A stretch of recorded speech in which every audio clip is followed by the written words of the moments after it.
Excellency Hiroshi Yoshida-san, my colleague Minister Jitin Prasad-ji, President NASSCOM Devjani-ji, Secretary Mighty Shri Krishnan-ji, Additional Secretary Abhishek-ji, and Mr. Srinivas Narayanan-ji from from OpenAI, all the delegates from around the world, friends from industry and friends from media, all the colleagues, I welcome you all to this mid-year summit of the GPay.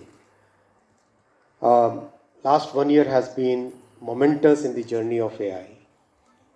With the potential of AI clearly visible, both in the general world as in the terms of consumption of content world, to the industrial world, and to many other social sectors, there is a huge enthusiasm about how AI would actually change the way we live, the way we conduct business, the way our society is structured. Simultaneously, over the last 1 year, there is a huge realization too about the dangers, the risks, and the threats to our social institutions. As Minister Jitin Prasad ji noted, in the recent general elections, we have seen how big a threat disinformation, misinformation, and fake news can be. And that threat gets multiplied manifold by the power of AI. And this is not something which only we are experiencing. The entire world has experienced the same, and globally every society, every government is feeling exactly the same threat from the emergence of new risks based on AI. And the societies are responding in very methodical, very thought through ways. In the recent summit of G7, Hiroshima process was announced May 2023. Very significant part of the Hiroshima process was that all the countries have to tackle this threat together. As we look at the potential of AI, we also need to collectively figure out a way what limits we need to pose on the technology. How this can be properly integrated with our social and democratic institutions. In that summit, the focus was on creating legally binding frameworks which are applicable across the world. Similar step has been taken in Europe, where Europe has passed EU AI Act in March 2024. Again, the focus is on defining what the risks are, identifying them placing them into buckets, less harmful, more harmful, very harmful, something which is not acceptable at all.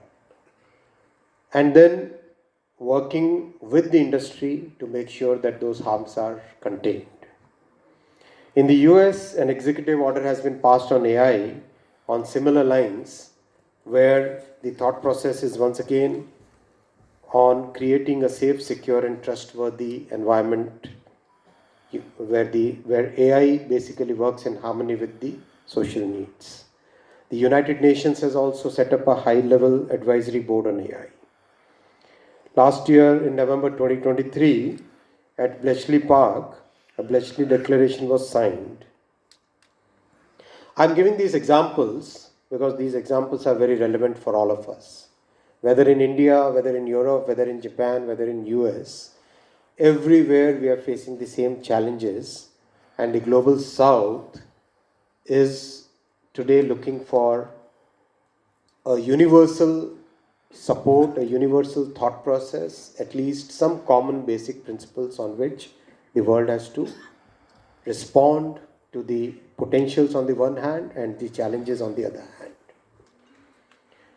We in India have basically understood that yes, for many of the problems that we face, many of the challenges, economic as well as social challenges that we face, AI can be a very big tool to solve many of the problems. Simultaneously, we need to contain the risks which AI brings. We also believe that the solution has to come through a global thought process. It cannot be done in isolation by any country. That's why we decided to hold this Media Summit, so that the experience of the last 1 year can be discussed in detail and we can come up with a proper consensus on what should be the way forward. I'm thankful to all the delegates who have come from across the world, from about 50 countries, at a very short notice, and I thank you for all the participation that you will be doing. The participations here will lay the foundation for the next steps that we take in the regulation as well as the potential of AI. In our approach towards utilizing the potential of AI, the thought process has been to democratize technology. Our Prime Minister's vision for technology has always been consistently towards democratizing technology, and by that we mean that technology should be accessible to everybody. We all know that technology is becoming, and especially modern technology is becoming, very expensive, and in many geographies the tendency is that it gets limited in the hands of a few. Whether it is called big tech, whether it's some cases government controlling everything, the approach that our Prime Minister has always adopted is that technology should be accessible to everybody. So the digital public infrastructure is a classic case where no single payment provider, no single service provider has monopoly over the service. The government invests in the platform and everybody basically becomes a part of that. Same approach we are going to adopt in AI also. Here, the approach will be, the government will be investing in creating a public platform where compute power is available, high quality data sets are available, a common set of protocols is available, a common set of framework, technical as well as legal framework is available.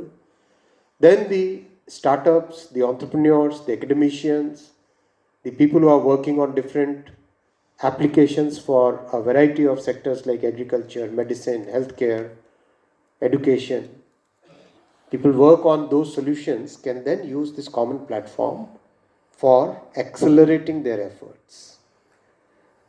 It's a very unique approach, and this approach is consistent with the last 10 years of Digital India.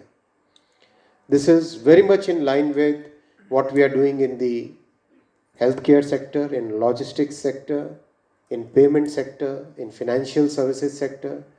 Everywhere we are creating a public platform where the startups, entrepreneurs, researchers, academia, everybody joins to utilize the power of that potential, power of that platform. We will be investing in an AI compute infrastructure of 10,000 or more GPUs. And again, it will be an approach of public-private partnership, so that the efficiencies of industry can be harnessed for this bigger cause. We'll be creating AI Innovation Center. We'll focus on getting good data sets, high quality data sets, which can add more value to the efforts of researchers, startups. We'll have an application development initiative where applications which are relevant to our social problems, to our economic problems, can be developed, can be focused on. We'll also put huge emphasis on skill development.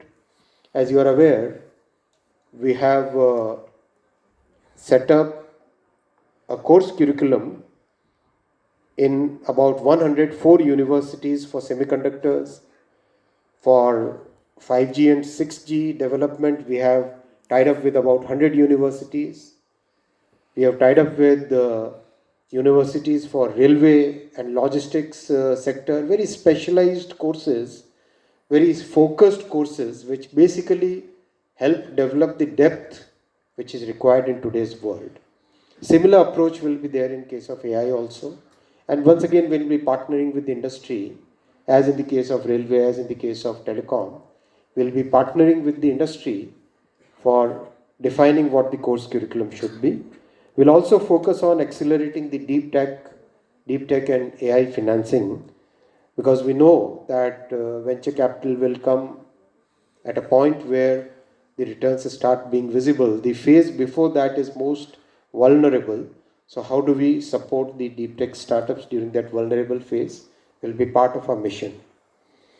End of the day, the whole package, the whole India AI mission, which was approved by the cabinet a couple of months back, the team is working on the setting the foundation, setting up all the 7 pillars, and maybe in a couple of months or maybe 2.5, 3 months, we will be launching this mission.